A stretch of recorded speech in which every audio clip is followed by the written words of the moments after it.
Hello and welcome into the Take the North podcast, along with Dan Wiederer of the Chicago Tribune, who, as you can see, is in San Francisco behind the empty stadium. Very nice, lovely setup right there. Dan has all the luxury there in San Fran. It's SoFi Stadium in Santa something. What is it? Santa Clara, actually. Levi Dan? Stadium in Santa Clara. That's right, Levi Stadium. down the road a little bit in Oh, LA. yes. Here we are in Santa Clara. That's for right. Whatever that was today. Yes, I'm getting my luxury stadiums mixed up here. But yeah, whatever that was today is right. By the way, I'm Mark Grote of Chicago Sports Radio 670 The Score. I am in Chicago. I'm actually in the Fox 32 studios getting ready to go on television to talk about the Chicago Bears. But we're going to do it first right here. Dan, what the Bears lose to the 49ers 38-13. We'll start right there. What was that?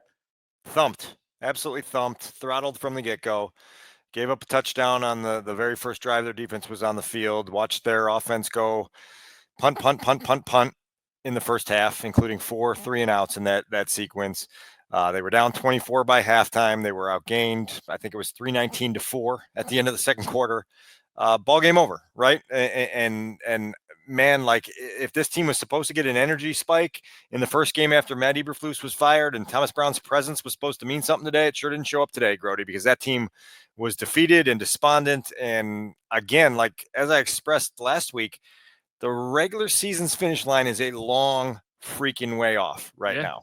And I just don't see any way right now, watching what I watched today, that this team is competitive in any way over the final month with 4 games left against teams that are probably going to be playing in the playoffs. It's 7 straight losses now. Again, the Bears lose to the 49ers 38-13.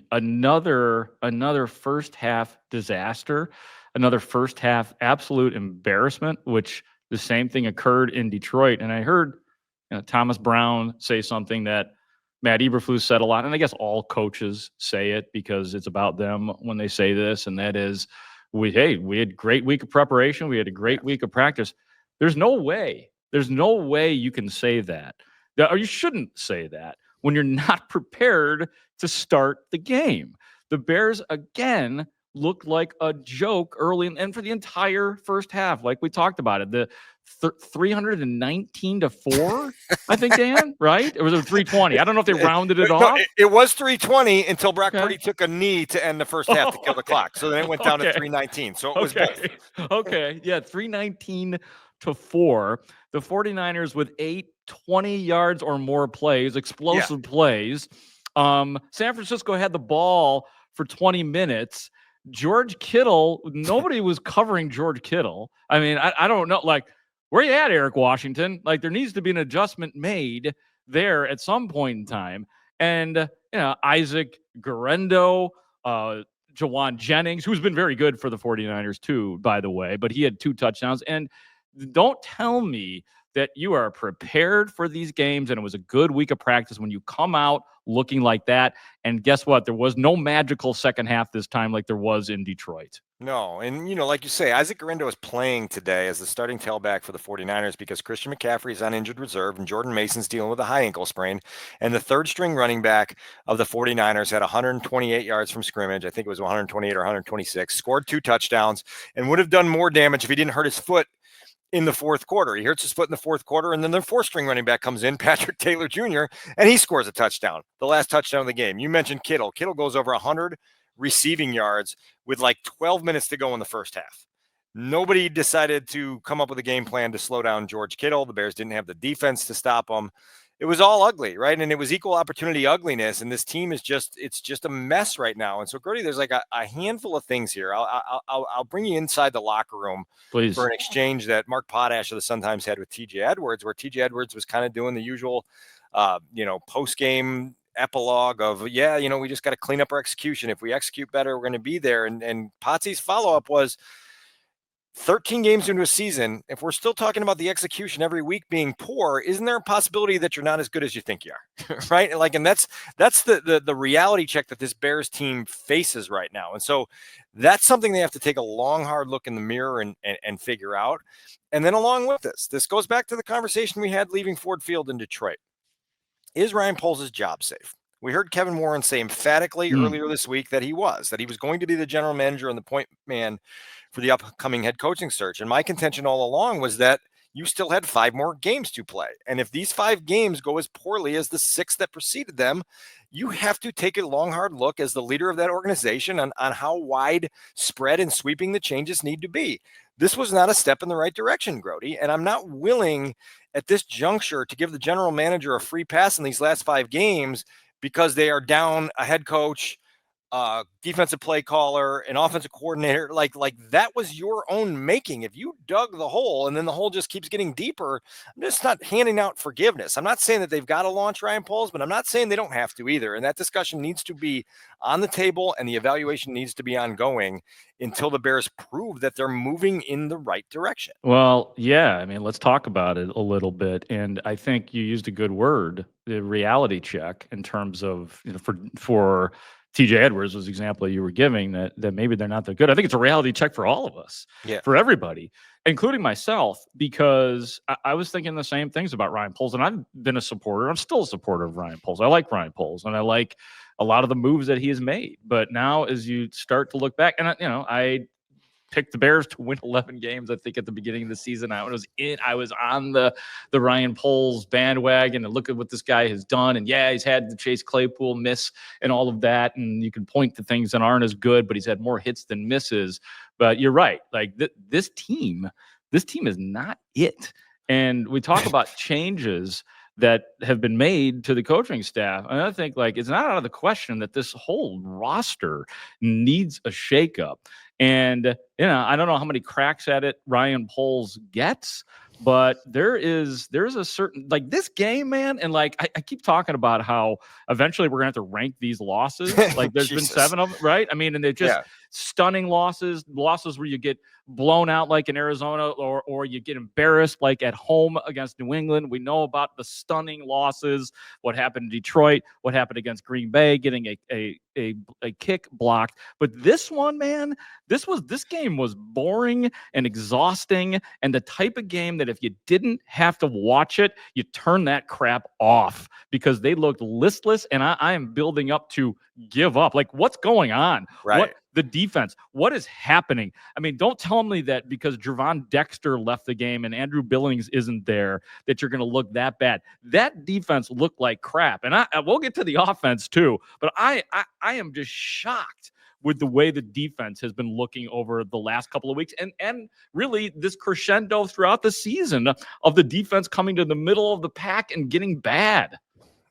The bright side here is it wasn't a final play loss for the first time in 4 weeks. The downside of that is you knew at halftime that you were done. You were cooked. The fork was in you and the game was over. And it's really sad. We were talking about this defense in the spring as a group that was ascending, as a group that was looking to become a top 5 unit, and certainly solidify its place in the top 10. You don't get gashed against a depleted 49ers team today.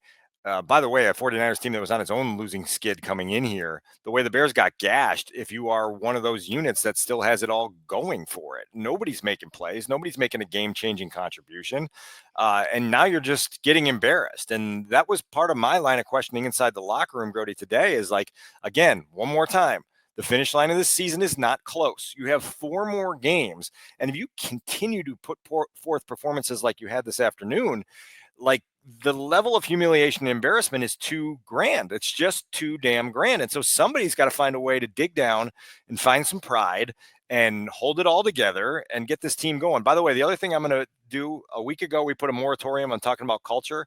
The Bears get a 9 in the W column. I'm giving another one because you brought it up earlier. We're not talking about the week of practice anymore. No, the energy in the building was good this week. The week of practice was sharp. Nope, not doing it. Show me a football team that wins more than it loses, and then I'll entertain those discussions. Until then, nope, not right, in. Right, and everybody needs to put the Thomas Brown stuff away too for now in terms of the way he talks and the demeanor and all of that kind of stuff. It's all good, and that's leadership, but my tendency was to believe that most of our love for Thomas Brown was the relativity to 2 people, Shane Waldron and to Matt Eberflus. He in any answer that he gives at the podium and anything he says, he just sounds more competent. But I was astounded with the amount of people that picked the Bears to win. A lot of it was based on you fell for that too. Oh, I didn't even know so you picked the Bears to win. Nice going, Wiederer. You fell for the new head coach bump. And hey man, I understand that, but I like all this while I was like hearing, obviously I was not at Haugh Hall this week because I was deathly ill, but Thomas Brown, like everybody talking about, oh, the smiles, and Jalen Johnson is dancing. And I'm like, they're always smiling and dancing when the cameras are on. The cameras come on for 2 or 3 minutes and they find the guys that are smiling. The coaches know that the cameras are on. I mean, Luke Getsy was hugging Justin Fields in practices last year. So it's like this big ruse that's going on right now at Haugh Hall. All right, I'm going to share this with you because of this. And so this was what I wrote in the Chicago Tribune for my prediction for today. I said, weeks ago, I vowed that I could not in good conscience pick the Bears again until they had won again, needing evidence that this team still has what it takes to stop their alarming free fall. But I'm self-imposed restriction this week. Why? Well, there's a sense that Matt Eberflus's exit and Thomas Brown's promotion has elevated the energy and purpose inside Haugh Hall and created a surge of belief that should be evident Sunday.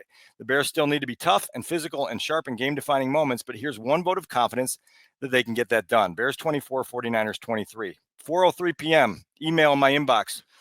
Guy who used to play football for the Chicago Bears, wore the number 45. They called him the Hitman. You know what I mean? He writes to me, I waited till the end of the game to send this, although I wrote it during halftime. I'm surprised that a veteran Bears beat writer would buy into the new team enthusiasm. You should have relied on your conscience, Gary. Oh, man. Gary Fensick.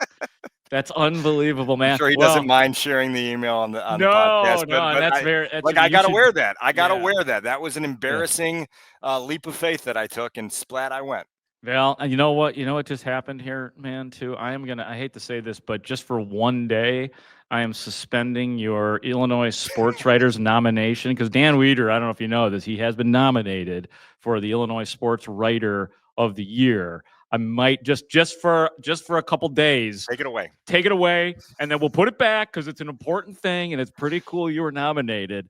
But I'm glad the Hitman straightened you out a little bit. But I understand, man. Hey, a lot of people were picking the Bears to win. It felt like if it was going to happen, it would be this week against, like you said, a vulnerable San Francisco team, a Bears team that talked it up big time this week about how motivated they were, a team that got rid of their head coach, a team that got rid of their offensive coordinator. So in theory, they had all the people that they wanted on this team, and then they just, there's no way there's another win to be picked out of this. I mean, you're at Minnesota on Monday Night Football. Dan, go back to one of your old stomping grounds. Yeah, exactly. And then, there's no wins left on this. I guess schedule. You got Detroit, and then the quick turnaround to Seattle, and then my God, four games left against teams that likely will be playing in the playoffs.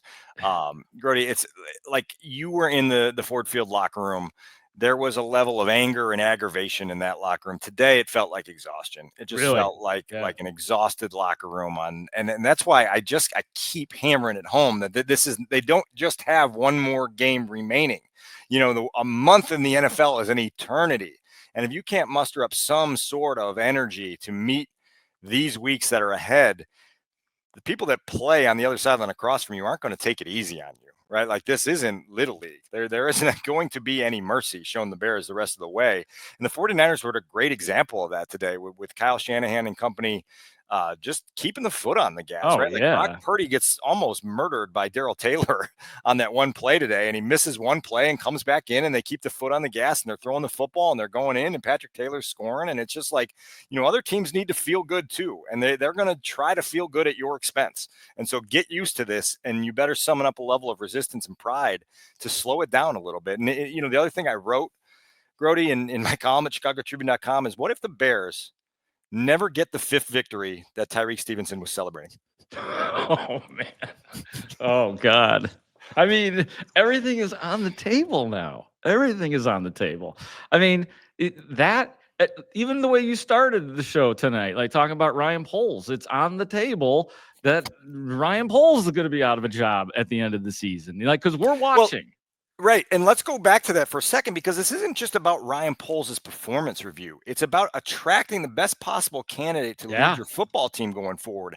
And if there is resistance from prospective candidates about coming in to work alongside a general manager who hasn't really proven himself, right? Like there's some optimism of some of the things he's done. There's some like good feelings about the way he's kind of fortified the roster without sacrificing cap space and draft capital in a reckless way. But if you're a candidate going, well, wait a second, the Bears definitely can't extend Ryan Poles, right? Like you can't marry his timeline to the new coaches. And so that resistance is going to be real. And Kevin Warren was put in this job to take a look at those things through a much more intense microscope than George and Ted ever did. And they've got to have those serious discussions. This may be Kevin's only big chance to swing, right? Like at getting this right for a football team, particularly with a quarterback in Caleb Williams, who is going to be attractive to candidates for now.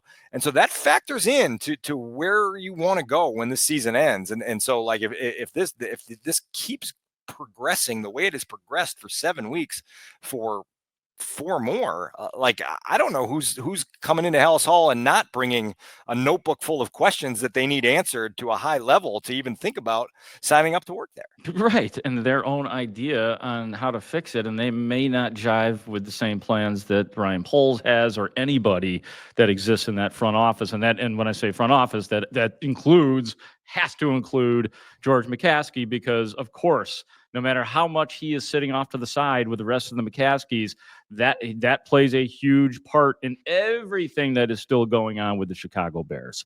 Back to the game. Let's talk a little bit about Caleb Williams. Caleb Williams' day, 17 of 23, 134 yards, 2 touchdowns, both of those to Rome Odunze. He was sacked 7 times on the day.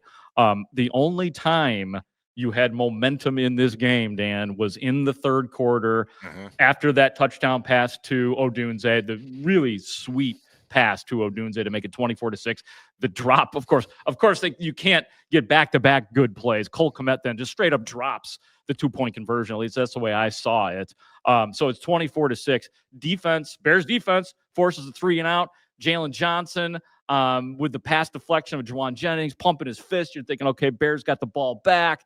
And then Caleb Williams with that fumble or whatever it was leads to a San Francisco touchdown eventually to make it 31-6 SFG. That was essentially your ball game. What did you think about QB1? And what did you think about that awkward moment where he fumbled it, where he kind of tries to throw it and hold it, and then the trajectory was just pointing down and he hit the turf with it? Well, his description of that turnover after the game was vague, right? Like he said, we had a play called and the timing was off. So I need to go back and rewatch exactly where he was hoping to go with the football and what caused him to obviously stop throwing it. He still continued throwing it, and it looked like, if the tuck rule was an incompletion, that certainly seemed to be an incompletion. But Thomas Brown said the rule has been amended. Still got a little bit of confusion on that, the very specifics of the rule in that particular instance, as well as some questions about how does replay work nowadays, because the 49ers threw a challenge flag, and before they went to review it on the challenge flag, they said, no, never mind, replay assist changed this to a fumble, even though we ruled it an incomplete pass. I think there are a lot of people that are still wondering about some of the logistics of how the league does this now, and who chimes in when, and when the challenge flag is needed and when it's not. That's neither here nor there in the big picture, but it certainly was on that play, which was a turnover that took away any chance the Bears had to believe they were still making a comeback. On the whole, Grote, with Caleb's day, obviously the 2 passes to Odunze for scores were really beautiful footballs that were thrown, and Odunze made a great catch on the first one to get those feet down. Always good to see those two still working on their connection in a lost season, but Caleb is accountable for the first half struggle. Slow starts have been a problem all damn year. They've been the opponent has scored first, 12 times in 13 games. I think the Bears have been behind at halftime 9 times in 13 games. They're always chasing. And Caleb said after the game, look, like that, like it gets hard. It's a taller task when you're playing from behind all the time. The Bears are playing from behind all the time because the quarterback has had trouble, as Thomas Brown phrased it today, settling into games, like just figuring out how to get settled into a game, convert a few third downs, get a little flow going. That was certainly the case today. Again, as we mentioned, 4 3-and-outs in the first half. Their longest play of the first half was a 7-yard completion. You mentioned Brock Purdy. I think he had 8 passes for more than 20 yards in the first half. The Bears get 1 7-yard completion, and they follow it with incompletion, 7-yard sack punt. Good job.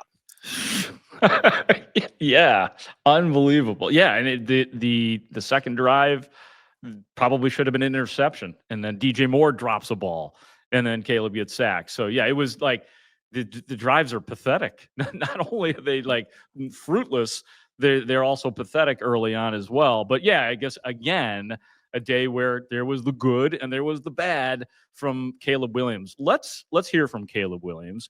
He was asked if things were different, what the communication was like with Thomas Brown now that he's the head coach and on the sideline. I'd say it's the same. I think we had, I would say him and I, him being on the field, obviously you're right there, being able to talk to each other and things like that, face to face.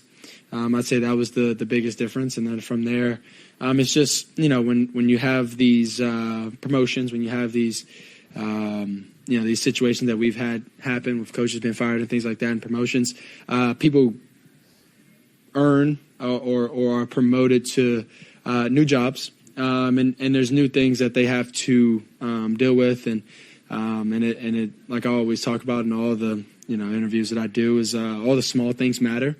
And so, when you have to add more to, what you're already doing and it's something new and it's live bullets flying, there's going to be, every once in a while it's going to, things are going to happen. Communication is going to, be different than what it was in the previous position that you were in, just because you have a lot more on your plate. But I think today was, I think we did well today, with the situation that, that has occurred. And we got to keep going, keep fighting, and stand tall. Caleb, Thomas told us earlier in the week that his message to you guys was about how football rewards teams that play violently. Yeah. Just knowing that you guys got outgained by 315 yards in the first half, how do you rectify, whether that's effort, whether that's just being outplayed, how do you rectify that, knowing what Thomas had kind of encouraged you guys to do today? Yeah, we got, we got, I don't know if Thomas said like this, but we got our ass kicked today. And there's no way around it. You can, like you said, they had, I think at one point they had going to half, they had 240 something, I believe. And we had 4 total yards. So that's regardless of how we feel, regardless of all of that. We got it handed to us. And so as offense, defense, special teams, myself, we got to come out and be better. It's just totally what it is. We got to be more violent. We got to be have our screws screwed, and we got to be on point. And that's not what happened today. We started to get something going, and then I end up fumbling the ball. I end up fumbling the ball, and our momentum and things like that from there started going down, and they go score again, and off of that, and it's you have points off of turnovers, and you're already down. It's tough at the end of the game. It's almost like Thomas Brown's message made it to the 49ers, because Caleb Williams right there talking about playing with violence. He used that word violent. I can't count the number of times that Thomas Brown, which I like it when that's a good word, but it was the 49ers that played with violence. It was the 49ers that were go out there, just go for it. Go out there. Go out. And the 49ers were the team that was George Kittle, 6 catches for 151 yards. But circling back to Caleb Williams, sure sounds to me, Dan, like that was especially in the first part of that, Caleb Williams essentially saying it's a work in progress in terms of Thomas Brown, and all of the operation probably took a little bit of a hit today in terms of the cohesiveness and how smooth it would eventually be, understanding that Thomas Brown had 1 week to get ready for this game. Right. And what was our biggest worry last week when they promoted Thomas Brown? And you were like, okay, is this going to disrupt the flow that he had found with Caleb Williams in the offense since he had become the offensive coordinator 18 days earlier? And so now all of a sudden you keep heaping responsibilities on his plate and things get a little bit more clunky, I guess, and disjointed. And as Caleb said there, all the little things matter. This is where we're at, right? And so no one, as Montez Sweat said in the locker room afterward, no one's coming to save them. They've got to find their way out of this thing themselves. And it's ugly. It's really ugly right now. And yeah, man, I don't know. By the way, did anybody ask Montez Sweat how he managed to whiff on that sack? No, we didn't get there. I don't even remember which sack we're talking about. It's probably blanked from my mind after watching. There was, yeah, I don't know. Maybe I'm just seeing things, but there was a point where it just completely. The Bears still made the play, but there was a whiff on the sack. I'll ask Montez Sweat about that. I'll take care of that, Dan. Don't you worry. Tez Thursday, but Tez Thursday, maybe Tez Friday next week, because there's a that's right. There's a Monday night game. Who knows? But yeah, that's where that's where we're at, man. It's really something. Yeah, no, it has been painful to watch, and it's 7 straight losses for the Bears. I think the best thing, Dan, as we wind things down here on the Take the North podcast today, I think the best thing that Thomas Brown did in this game was put Tyson Bagent in at the end, right? As to elude an earlier or make good for a mistake that Matt Eberflus made twice. Wasn't there 2 times where he had him in the games? Games. It was late, both, so Arizona and New England, and those games where you're getting walloped, and those games were I guess similar. The game's lopsided. Your quarterback's taking a beating. Get him out of there. So hey, they won common sense today in one small fashion. I got a handful of 3-word reviews that I want to throw out. Oh yeah, let's do it, baby. We're always getting good responses on this. It's worth paying some credit to our audience. This one's from Greg Elkin. He came up with San Fran Fog. Really like that one. We're playing on the location of today's game. Isaac Sutter gives us nothing has changed. Couldn't agree more, Isaac. Nice job, Isaac. Yeah. At Icy Bridge gave us one of my favorites of the day, disastrous. Yeah. One word broken up into 3. I'll take that one. Smart work. Scott Lewear gave us out of scapegoats. Shane Waldron's gone. Matt Eberflus is gone. They're still losing. And then another one of my personal favorites of the day, Joel Brownold offered sim to end, which I think is how a lot of people feel right now. Let's simulate this thing to the end. Let's make sure we don't have to experience this in all its agony over these last 4 games. Unfortunately, right now, anyway, in 2024, there's not a method to do that. Maybe a few years up the road, there will be a sim to end function in this world that we live in, and we won't have to live out these next 4 weeks. But as it stands, we indeed do have to watch the Bears play 4 more football games before they get into their coaching search and possibly a GM search in earnest. Oh, man. I'll simulate it for you right now, Dan. Minnesota loss. Home against Detroit loss.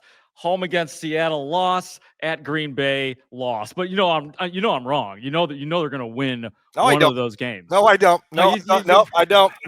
Nope. I don't know that. Oh man. Keep thinking that that's a possibility, but it's really not. It keeps getting worse every week. The Bears lose to the 49ers 38-13. Thank you all for listening and watching and subscribing. And Dan and I hey man, we're going to be here we'll be simulating with you every step of the way. Dan and I will be at Haugh Hall all week as we build towards Monday Night Football at Minnesota. So stay tuned here on the Take the North podcast for Dan Wiederer of the Chicago Tribune, for Adam Studzinski, the executive producer of the Take the North podcast. I'm Mark Grote. Thank you for listening and watching Take the North. Great talk. See you out there.